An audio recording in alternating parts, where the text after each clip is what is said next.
welcome. And we're having a guest today. It's a wonderful thing, I would say. We're accompanied here by Michael Robin as usual, but we're as well having the new chairman of the board, Bert.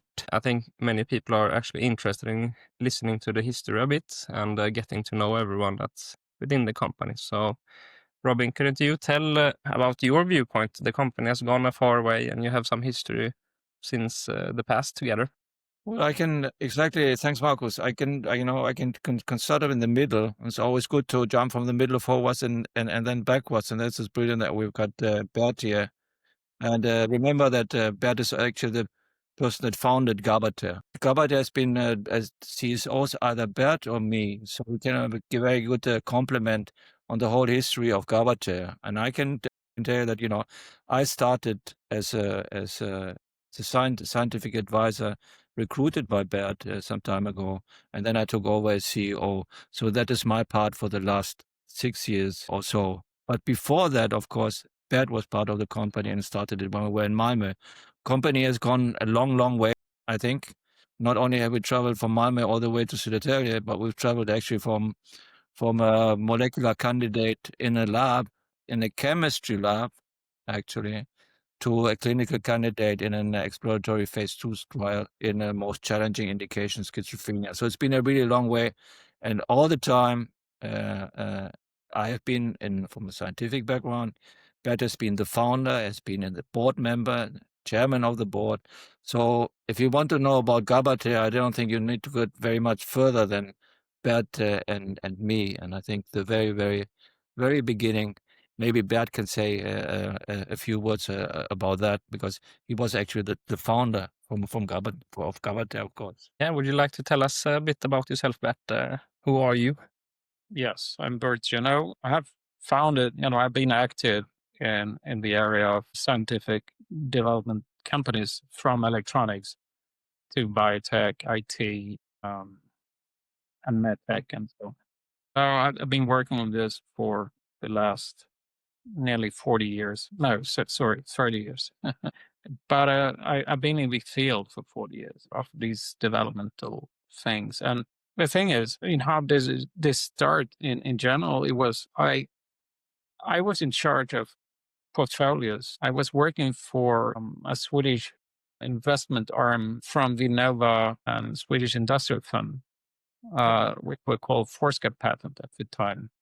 And they were trying to develop new companies and investment cases from IP, intellectual property patents that were, and they also helped out with scientists throughout entire Sweden. The company was based, or the fund, which I would like to stress, was based in Lund.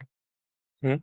So naturally, it was mostly consisting of development from Lund University, but it had from Uppsala, Stockholm, Gothenburg, and Linköping, and so on. So anyhow, I was contacted, or actually I contacted, because I was kind of going through the portfolio of different projects. I contacted two of the inventors in this project, and those were Olof Sterner and Mogens Nielsen, one Swede and one Danish. So that says also we were kind of also had Danish and European or even US, yes, of course. So that was, I talked to them, and I was kind of looking through the kind of invention and the patents available. And I said, this looks interesting. Why not try to develop this in some way? What could we do? And as it developed jointly, we came to the conclusion we need to start a new venture, because we need to raise capital. And the way to do that, what could you do? This was after the the kind of crash in Europe around 2010. That was 28, Yeah. the Lehman Exactly. Brothers. It was hard to do whatever, how to raise capital privately or publicly. It wasn't an easy task. Of course, it's never been an easy task, but in those days, it was more or less impossible. So we were looking at different options. So we did raise some funds for early development. But to do something seriously, we need to raise serious money. And it came to us eventually when we founded a new venture in 2014, I believe was the date when we started. And then we went onto the market and eventually also to the public market, which was then exit target. Today it's Nasdaq. So it's not the same, but we moved on to Nasdaq to facilitate a possible move to Nasdaq US. So that was the goal of that kind of development. But we were able to raise a good capital to move these projects through preclinical and then phase 1 clinical phases, and then now into phase 2. And it's been quite a journey, right? Can't Robin, at this point in time in the story that Bert were telling, where in that story were you contacted and gotten your eyes into? Well, I was contacted early on because of the development in the preclinical bit, because I had worked together with Morgan Nielsen on the molecules, and together with Olof Sterner, the two inventors that Bert mentioned. Very, very over many years in Denmark and Sweden. Again, Denmark, Sweden is really a theme here, because it was a collaboration on a scientific level, which then Bert commercialized into the venture Gabather. But the expertise was still needed from a scientific point of view about the molecules to move them forward. But we did, and I joined a couple of years later of the start of the company, and then I built up a lab here for some preclinical work that we needed to do on our 2 molecule groups, compounds, patented compounds, and then through preclinical, GLP toxicology studies and so on, choosing the candidate. So I got into Gabather when it was, the first preclinical trials were being done, the results were on the table, and it was a little bit doing which way to go. And it eventually settled on GT002, and the clinical trials, they're looking good. GLP tox studies in Germany and so on. A very big venture, but my input was always from the scientific point of view, because in my academic career, I worked only with GABA compounds for many years in drug discovery, Yeah, because Bert, you mentioned also these patents that you had in the beginning. Is this like the foundation that Gabater has built upon? Like you usually talk about like an onion, right, with layers upon the patents, or? Absolutely. So, I mean, it began with actually just patent applications, and to bring them to, to be approved in the different markets. There was still some work to be done. And actually, we were waiting on that to be able to raise capital in the first rounds to get approved. So when we had approval, I don't remember if it was US market, I guess it was. Yeah. And it's perhaps in our major markets where we saw, okay, this is flying, and then we could go further. It takes several years, maybe 3, 4, 5 years to get approval in some of the major markets. So it's not a given. Hmm. Most investors, they want to see at least you have an approval in a major market before you are able to raise capital. And that's something which is important. Commenting on the decision of Robin to join the company, I think that was a great resource. So I was very happy that he decided to join at that time, which was, early on at the more or less inception stage of the company, because many of the others, they were, busy elsewhere or a bit retired in that space. So that was good, because you need to have somebody who is into the space and knowing it. So that was cool. Yeah.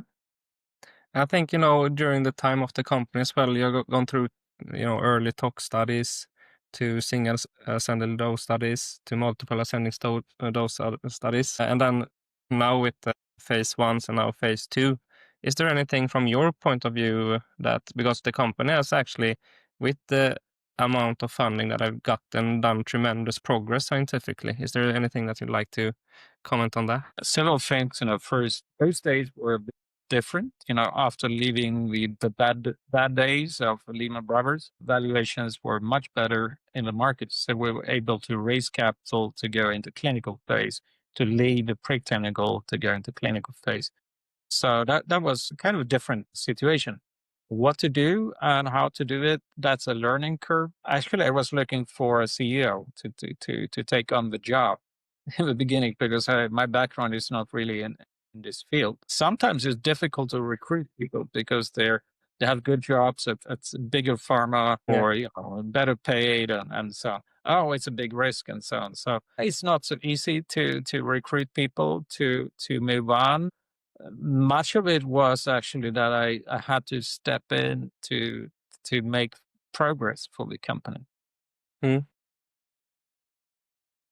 Yeah, I had to learn on the job, so to speak, Yeah. to move on and develop things. But to raise capital and do those things, yes, I know that, which is of course important if you're working on these kinds of entities. You also need to know the science and how to move these things along. So that is very important. So when you got the call a couple of years later, what were your thoughts about, when you got the call for if you're interested in joining the company again in the board? It was because I mean, it's like having babies, Yeah. you like if you put something in a startup, it's like having a baby. I mean, you want to take care of it and so on. So of course, I wanted to do the utmost You want to see it to prosper, right? absolutely because I haven't changed at all towards the positivity and importance of the programs that are at risk and also the way to address them that is being done by Gabater in the past and now, Mm. even more now, because now we have so much more data. So it's kind of um, vindication that, okay, we were right in the beginning and we're Yeah. right now. So Yes. just How would you like both of you, like you were talking about the Lehman years in the beginning and so on. How would you look at the environment right now when it comes to, bigger investments, or what kind of deals would one look from the outside if someone would be interested in Gabather? I Is it don't very know. Do you have anything to say on that, Robin? Because you have been around in the beginning. I can say something later, but please. Yeah, but I mean, it is, it's a completely different environment if you talk about preclinical data and clinical data. It's literally is day and night. And, I said that before that the biggest step was actually for Gabather, at least in my opinion, from the development point of view, was when we got the first results that the clinical trial phase 1 was safe. So that I think Mm. was a huge bottleneck. I think it's a completely different environment. Also, when you go and talk about, what kind of agreements or deals can you even think about, people will always, or at least in most cases, people will tell you, well, we're just interested in clinical data and in some form of efficacy because it's a high risk business. CNS drug development is not easy, but I think we're looking pretty good. And as Bert says, we do actually have quite a lot of the clinical data that is relevant for people talking to us. And based on this clinical data, then you can design further project. It's literally a step by step. But for that, we had to go through all the nitty gritty and grind from preclinical, GLP talks, this kind of stuff to get there. And I don't know. I just, regarding my joining Gabather, I remember when Mogus Nielsen asked me, and I remember I was watching a video of Bert, and he was asked by somebody, "What do you think that you can reach your goal to reach the clinic for Gabather?" That was many years ago, an old video, and Bert answered like this. He said, "Well, it's a little bit like traveling to Mars. It's very cool while you're doing it, but you have no guarantee that you're actually going to get there and actually land there safely." And I thought that was really a cool answer. And used it many times myself without asking Bert for permission or copyright. I think I think the journey has been quite good. We're literally talking about starting a clinical trial for the cognitive impairment in schizophrenia.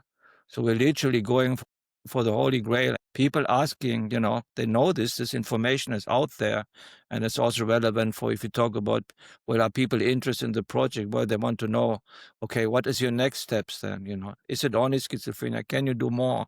Where are you right now? So definitely, to come back to your question, Marcus, between then And now the environment is totally different. I could mention something which I think is important. In the olden days or in the between, the Lehman Brothers and COVID, there was a burst in 2021, but let's not get into that. But anyhow, the situation we are in now is very favorable. We have clinical data. If you look into the field of cognition, it's a very it's a buoyant market. Many deals have been done the last 2 years, multi-billion deals. If you buy out, it's in the area of $10 billion. If it's a license, it's in the area of $1 billion plus Royalties. royalty. But it is really interesting. How many deals have been done? Maybe 20 in the last 2 years. It's quite interesting. And major pharma, major interest. There are some failures. People close down because they failed to meet the brief. But that there is such an interest in this area, which is our specialty, that is cognition. I take as it's a sturdy interest in working with market development, business development in these fields. It is really interesting times right now. Most of the interest is, it's the markets you have. US, Japan is big on these things. And there's several deals in those two areas. Some in Europe also, but mostly US and Japan. Yeah. So those are the areas where maybe we are looking at right now. But indication-wise and so on, would different markets be more interested in different no. types of The indications? indication is actually cognition. Yeah. Cognition and what disease, schizophrenia, as early as possible, that you get allowance to, major depression, maybe some other areas also, but then you need to get more info from key opinion leaders and maybe a deal with pharma company. So I don't even want to say too much because it's speculation. I think Yeah, of course. it's good enough to work with schizophrenia and major depression. Was that always the track, even from early on, to go for schizophrenia, or was that just something that it was a part of some symptoms and then it just showed itself clearer and clearer by time, or? Well, that was a result actually of the screening program that Bert had set up together with Morgans and one of the founders at the very beginnings. It was literally purely data driven. We knew the compounds were not toxic and we had good patterns, composition of matter patterns. So then the question was, okay, we know the GABA receptors are very abundant in the brain. What model can we test this in? And in which model does the compounds or the group of compounds that were tested have the best effect, the most interesting effect? And that literally led us quite early into schizophrenia. Then we investigated a little bit more, and we actually found that it also has very interesting effect in cognition. So that is the way it went. So Gabater did not start as a schizophrenia company or a depression company. It started as Gabater, GABA Therapeutics. Focus on this particular receptor system, and then let the data drive you to wherever you want to go. It turned out to be that in models of schizophrenia, particularly GT002, had a very interesting effect. So that was the way, like the funnel. It gave us a direction to that. Yeah, I got calls from other business leaders asking for if we have some data in the field of diabetes to say something about the kind of plethora or fields that you could actually address with the GABA receptors. There are several, GABA A, B, C, and so on. Isn't pain also a thing that, Yes. that's what I've heard, Yeah. that's also a part of it? Of course, but I have to say no, not the data we have. I couldn't support it, but it doesn't say that it couldn't be the case, because it's just we don't have data to support it. So it's not saying no. We don't have the data yet to support anything like that, and we're not claiming it at all. But there's an interest from pharma companies with the GABA receptors again. I think they were very cold for 25 years or 30 years or something like that. And now they're coming back again. So it's there is a real interest in working with those receptors, which are key in the brain. They're some of the most predominant receptors. I don't want to get into this because it's not really my field. It's better to talk to No, Robin on but this. Yes. it's a good point, because as Bert says, it's not that we don't have any data on this, but it literally is like a white spot on your map because we simply have not looked at it. But that it's obvious that there's so many resources that we have. We had to focus on something. Of course. And pain is also, I actually ages ago I was recruited to something called Astra Pain Control, which then became AstraZeneca very quickly after that. And we worked a lot, and then pain is an obvious indication for GABA modulators because of the distribution of GABA receptors and the role in nociception. But it's a completely wide area which we have done. We had other models that seemed to be very interesting. And, the pain models in preclinical, they're not particularly nice. They are very tricky also. Pain is very difficult to translate from animal models to humans. So we decided, okay, we go for the other ones where we seem to have more, because not only did we need to show success, but we also needed to show success within a rather quick time. We didn't have fallback plan A, B, C, and D. So we had to drive it. GT002 with those models that we gave the biggest success at the very beginning. But it's something one definitely can always pick up again. Yeah, I think it also why I got interested in the company in the beginning was we kind of touched upon it, right?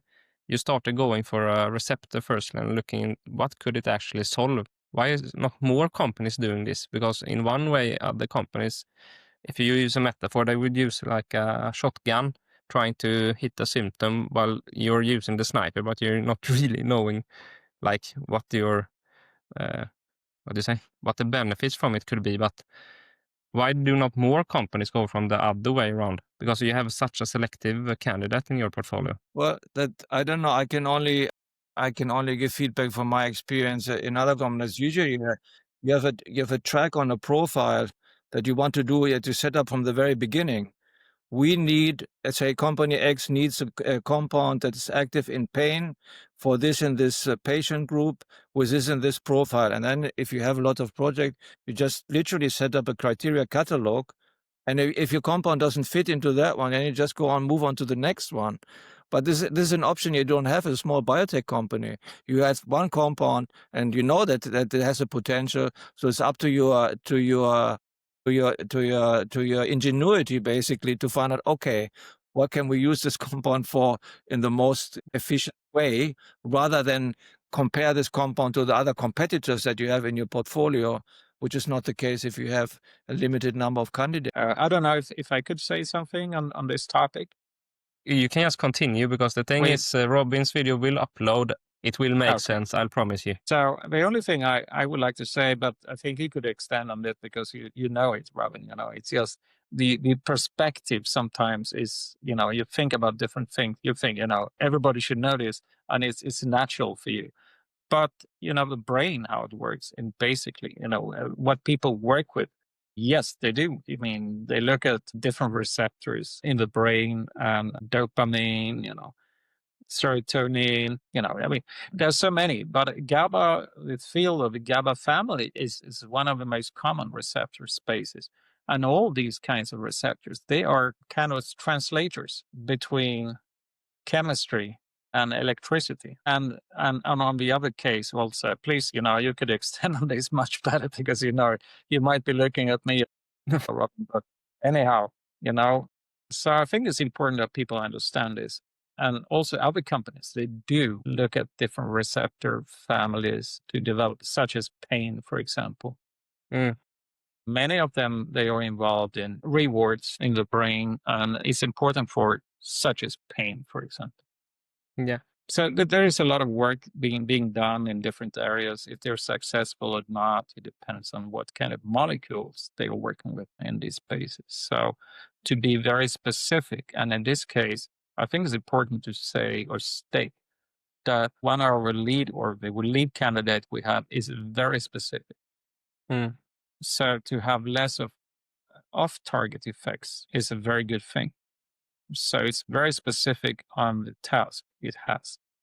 If you have off-target effects, it might affect, maybe your kidneys or whatever other organ in your body or other parts of the brain or whatever. And then you would have a problem, which you might have to offset with other drugs. Yeah. The less of these off-target effects, the better. Isn't it quite This is a common very also? important area, but I think we should let Robin work on this instead. Yeah, exactly.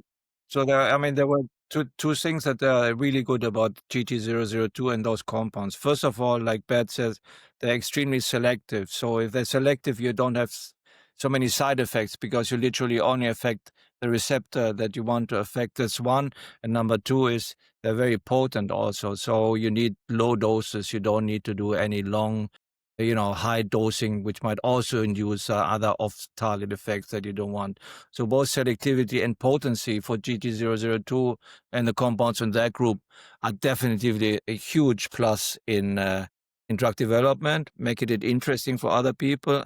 And also as a medicine, and that's Gabather's achievement that we worked to made a formulation that's already available once daily Yeah, if it's you want to amazing. use the treatment, which is, a big you might think that's trivial. Okay, what do you expect a medicine to be? It's not that easy, and it's certainly not straightforward to turn any molecule into a orally available once daily dosing form.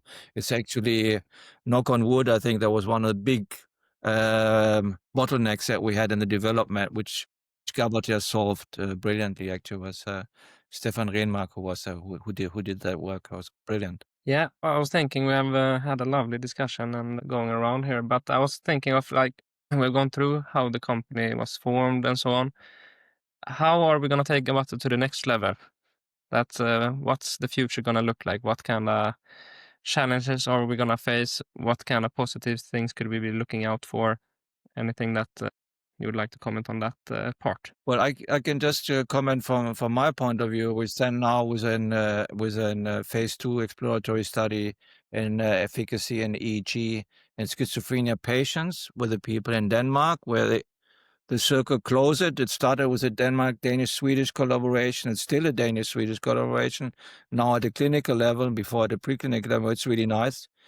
Looking forward, this data will then be used to other larger clinical trials because this is becoming a more and more interesting, literally, and experimental medicine by now, I think we can call it. So the data that we have from our 3 phase 1 trials, it's safe, it's well tolerated, it modulates the EEG activity. The data we're going to use for the trial in the schizophrenia patients, and then we can move on there, either doing larger trials, either in schizophrenia or in other indications with a larger number of patients, and maybe other reads out. We focus very much on MRI, fMRI, and EEG, but of course, other indications might have other readouts in efficacy, larger group of patients. That would be the way forward for GT002. And also, pending resources, we do have actually 2 pattern groups that are interesting. And the only one that we've looked at, I would say 60-70% is the GT002 one, was where to develop a clinical candidate. But there are other compounds there which were tested at the very, very beginning, which also have interesting effects. Maybe not in the model schizophrenia, but definitely worth looking at from a preclinical point of view. So I think these Yeah. 2 things are things to look forward to.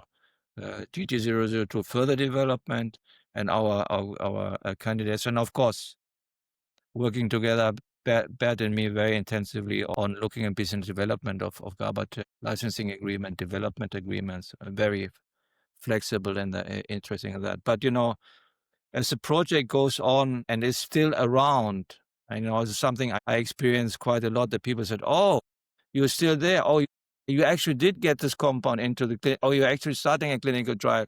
The more weight it does actually get. It's a little bit of a snowball principle, Marcus. I don't know if you know what I mean. The project, it starts gathering its own weight by being able, by actually having passed all these hurdles by itself. It's already an achievement, gives its weight to the It project. kind of feels like the companies gather momentum when it comes to the scientific part, right? You have the foundation now, and maybe you're transitioning more into the business development and so on. Is there anything, or do you agree with me in that conclusion, Bert? Is it now the tide is turning when it comes to the company in one way? I would say so. There is a lot of data available, and as you build data, you build value. And then, of course, there should be the effects, as I said, in cognition. There is a lot of interest, and the major deals have been done. Mm. As I said, in the last 2 years, maybe total value of acquisitions have been to $50 billion. License deals, between 10 and $15 billion in upfronts, plus, of course, royalties later on. So it is a major area, and this is cognition. And yeah, the applications might be shifting, but in the field of cognition. So the interest is clearly there. So we need to, just be present, present our data as, as well as possible, and to fit in. So to do business development right now is the right time. Mm. And deals are being made from preclinical up till phase 3. Of course, the bigger numbers you get, the later you are in the development. Of course, the risk has gone down and the potential has increased. Yes. It sounded like that was a perfect point to end the session. I would like to thank maybe both of you, especially you, Bert, actually, because you've been requested before. There's been quite a lot of exciting feedback, oh, wouldn't it be great if Bert would be in one of the episodes? So I thank you very much for joining today. And Michael, we're going to see each other in the upcoming future episodes. And Bert, you're gladly welcome back also if you'd like to come again. Thank you, Mark. Brilliant. Shall we Thanks, say it like Marcus. that? See you We'll be next in touch. time. Okay. Yeah. See ya.